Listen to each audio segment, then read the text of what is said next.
Welcome to the Why Fact, ladies and gentlemen. Hello, and welcome back to the Why Fact. So, recently, one of my friends asked me why anyone should stretch their mind and see reality in a deeper sense. What am I going to get by questioning everything? And I told him, well, the simple answer I can give you is that it'll help you realize how unnecessary your emotions are, and with that realization it'll help you be more calm and collected. He asked me, what do you mean by that? And I explained the situation by using a scenario as an example, so I'll try and do the same with you guys. So for this situation, let's focus on the negative emotions. So mainly there are 4 negative emotions, which is sadness, anger, fear, and disgust. And there are many more, but mainly these are the negative emotions that you feel. And when you start acknowledging uncontrollability, yes, I know, I come back to this point all the time, but it is important.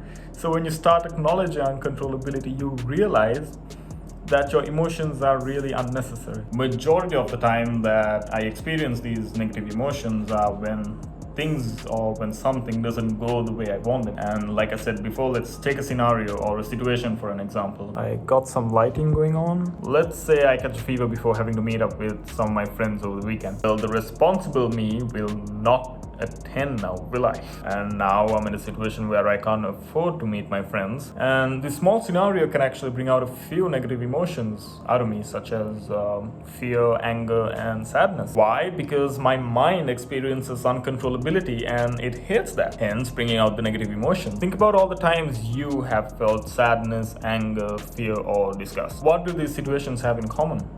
Uncontrollability. I took the light off because it's annoying. It's annoying my eyes. Negative emotions.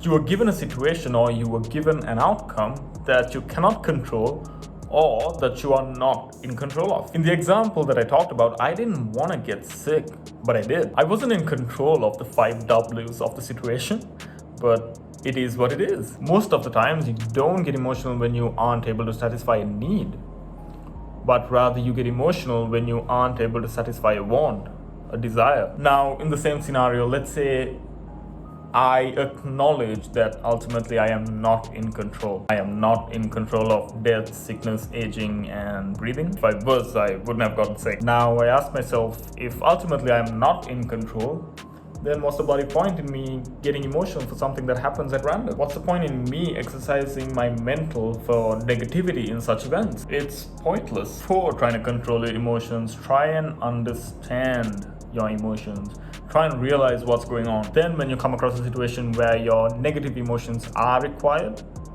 you will remind yourself of what you have understood and ultimately be in control of your emotions.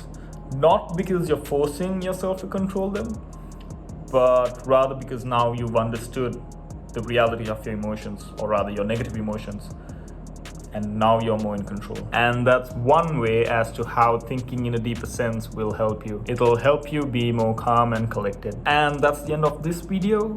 Hope you learned something and hope you enjoyed. I know it's not enjoyable content, but I'm trying to educate you guys with what I know. Again, these are my opinions. This is just me exercising my mind and trying to realize what's going on and trying to question a bit more. And yeah, leave a like, share, comment, ask me questions. Please ask me questions if you guys want to. I'm always open to share more. And yes, hopefully I'll come up with a new video soon. Thank you.